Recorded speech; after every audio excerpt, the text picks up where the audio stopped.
Hi everyone, Sid here back in the car driving to work on the cloudiest of recent days, but I'm still in a good mood. Today I hope I don't regret sharing that I intend to make this a quick video. I want to talk about the Laci Green red pill situation. For those of you who don't know, Laci Green a couple weeks ago, which is eons ago on in the Twitter age, published a video where she basically said that she was opening her mind to having conversations with anti-feminists and anti-sjws. And I heard this news very recently. It doesn't really matter how. Frankly, I don't care about Laci Green. However, when I saw this video, this is a huge deal. This is kind of like Stefan Molyneux saying, you know, maybe taxes are the only way to pay for roads. And, you know, Laci Green is like the proto YouTube feminist. She was doing it before it was cool. And I really don't give a shit about celebrity gossip. I still don't quite know why PewDiePie got into trouble a couple months ago.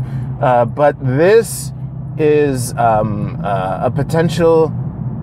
this is huge news, potentially, no matter what ends up happening. And frankly, ever since I watched that video, I've been spending almost all of my at-home YouTube time watching videos of people reacting to her. There's no way I'm going to watch that 4-hour Cat Black video, but that might be one of the only videos left that isn't in the first couple pages. So I figured might as well share my thoughts with you.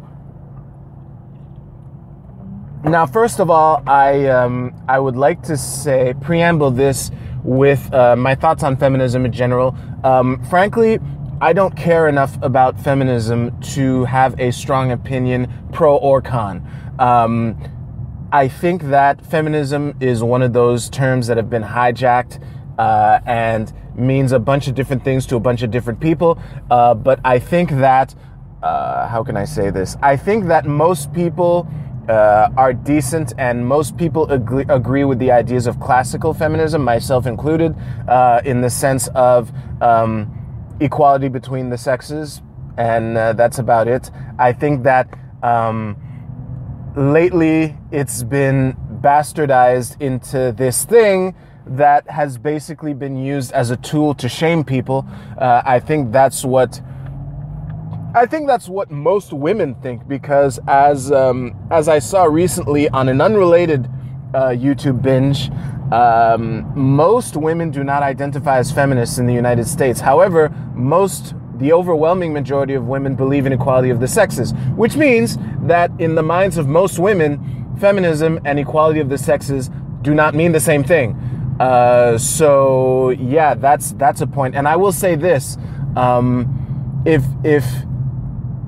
me put it this way. Whenever I, who have basically given up on persuading people on the internet, I focus on one-on-one conversations. And for those of you who are wondering how weird the beginning of my last sentence was, this video right now is a one-on-one conversation. Odds are you're alone right now. Odds are you're wearing some kind of listening device and I'm speaking directly into your ears. And you can respond to this in the comments below. Please leave comments. I will repeat this at the end, as you know.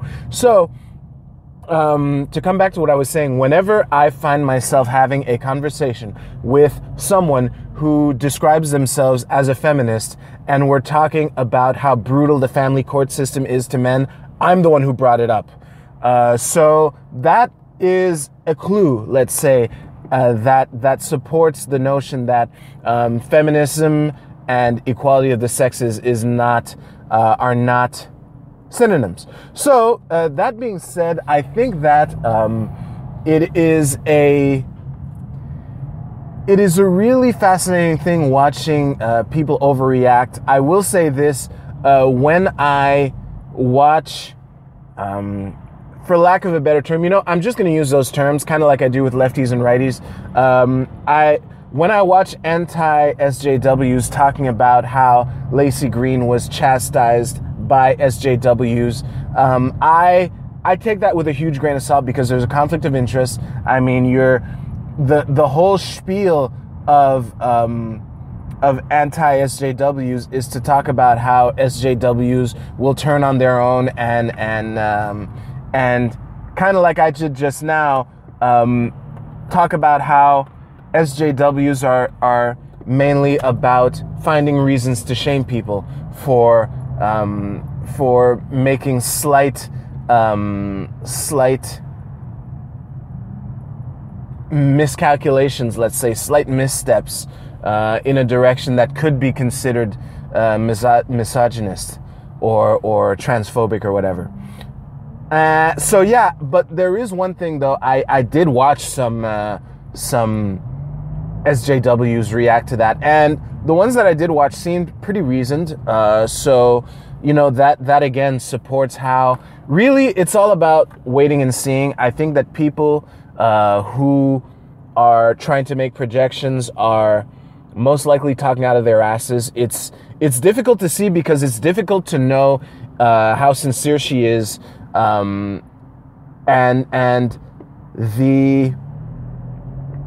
the biggest piece of evidence, which has not come out yet as of this recording, to whether or not Laci Green is sincere in her desire to host debates between feminists and anti-feminists, is the actual first debate. Before that happens, it's basically really difficult to tell what is going to happen.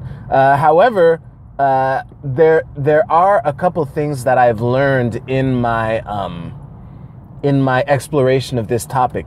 First of all, I know that Laci Green describes herself as an intersectional feminist. I had no idea that term existed, and just to preamble how little I still know about intersectional feminism, I didn't even finish reading the preamble paragraphs of the Wikipedia entry for that subject. However, it does strike me as potentially being one of the most annoying forms to decent people, because and again, if I get the logic correctly, this is somehow true in the mind of an intersectional feminist. How if you somehow solved systemic oppression for women and solved systemic oppression for black people, that somehow there would be black women who would be left out of that, and that you really have to address all the different intersections of identities to really get rid of oppression and bring on the socialist utopia that you dream of. So yeah, it's really let me try to wind this down here. I think that it's really noble of her if she means what she says, and I think she does. Honestly, that's my read. If she means what she says and she actually follows through, I think this is a potentially huge deal in the world of SJWs and anti-SJWs actually finding common ground. Over a year ago, I filmed a video on how important it is to expose yourself to ideas that you disagree with. I think that it is really crucial to keeping your critical skills sharp. I do it regularly. I will soon film an even shorter video about little developments of that, but I'm not going to get into that right now. So yeah, I think that the exposing yourself to opposing ideas is crucial to keeping your critical thinking skills sharp. And I noticed this trend of lefties in general not being willing to talk to opponents. Now, I don't know who did it first. I'm sure there are lefties throwing their arms in the air, screaming at their screens right now about how righties do it too. And I'm sure that is the case. I can think of one or two who would advocate for that. However, it's not really, I don't think it's productive to go into a who did it first kind of thing. I don't think it really matters. I think what matters is who stops and tries to throw a bridge to the other side to see where they agree, because as I've stated on this channel before, the overwhelming majority of humans are decent people. It is the minority of sociopaths out there that we really got to keep an eye on. And I think that if lefties and SJWs get on their high horse and start using the slightest mispronouncement as an excuse to shame people and get more and more extreme and close themselves off and frame discussing with the opposing side as giving them a platform to spread their hate, if you keep doing that and keep shaming people for being decent and basically not being as informed as you'd like them to be, next thing you know, a slim minority of Americans will vote in the candidate who says, yeah, I'm a douchebag, deal with it. So that is really important, and I think that the self-examination that lefties have refused to do so far, that I alluded to a couple of videos ago, this is one counter-argument. This is one counter-example. So that is really interesting. And on another note, this is a fun anecdote that I'm going to leave you on. I recently learned that I've been blocked on Twitter by SJWs.